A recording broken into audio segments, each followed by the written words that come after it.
Speaking English is not easy if it's not your first language.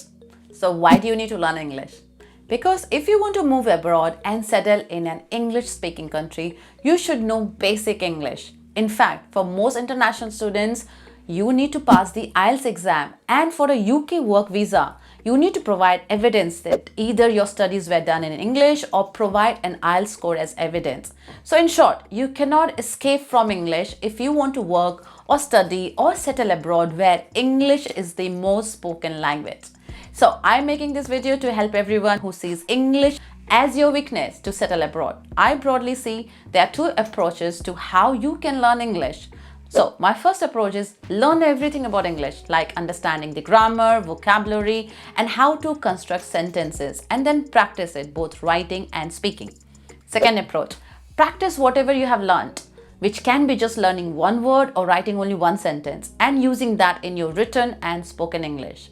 And then keep repeating it with 2 words, 2 sentences, 3 words, 3 sentences, and keep following the same pattern. Also, you will be making more mistake with this approach as you don't know the whole grammar or how to make all kind of sentences. But that's okay, as you will be constantly learning from your mistakes.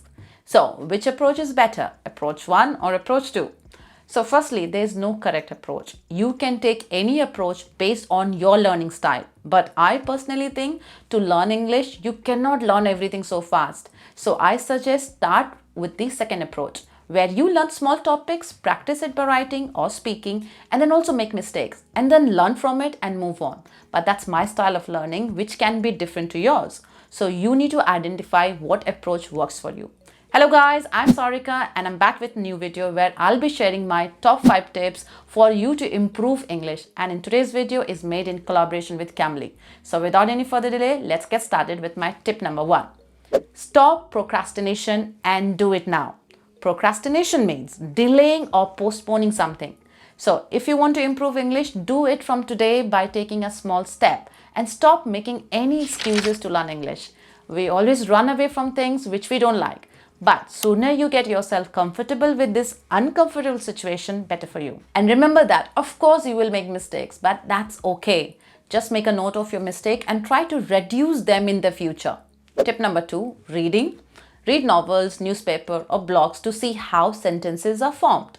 If you're not sure about any rule or grammar, go and check out on Google and understand the reasoning behind that sentence construction. Also, just reading may not be enough, so read it out loud so that you can pronounce it correctly.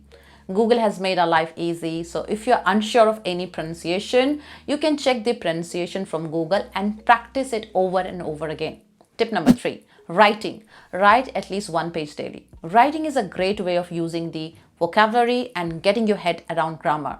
So pick any random topic and write it, because when you start writing, you start thinking how to construct your sentences. Also, you can take help from Google Translator. So say if Hindi is your first language, write anything in Hindi and use Google Translator to translate that in English to see how they have translated that in English for you. So keep trying this approach till the time you're not getting better at writing English on your own. Tip number 4, practice with experts like your friends or tutor. Practice makes a man perfect, so you decide how you will practice. You can choose from anyone from your friends or families or even professional tutors.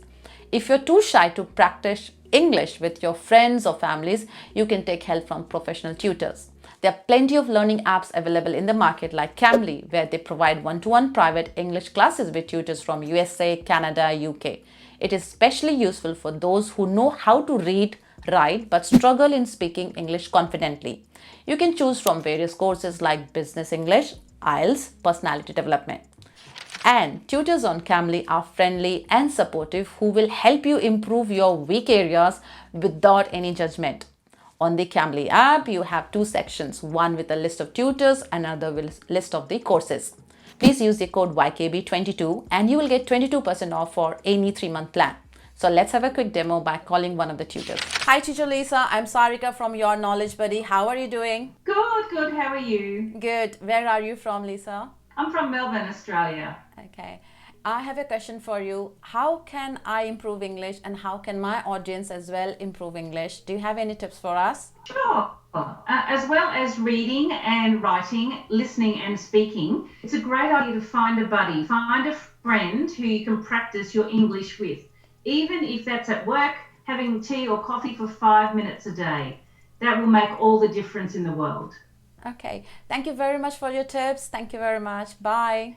See you. Bye. See ya. Bye-bye. Tip number 5. Watch videos like interviews because written English is different to spoken English. So if you watch interviews, you can see how they communicate and speak, and you can pick up those lines or words in your spoken English.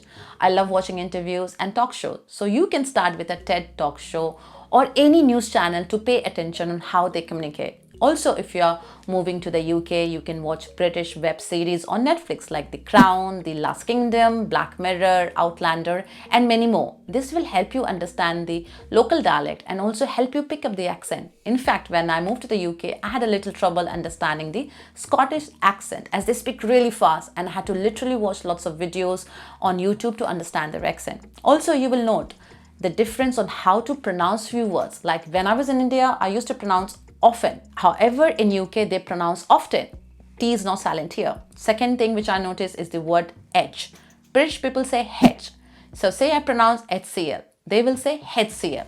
So these are just small tips and my observation which you will notice when you interact with British people or watch videos. So before I wrap this video, I would like to say everyone's learning style is different. So pick the style whichever is suitable for you, like watching videos, interacting with people, or talking to experts, or even reading.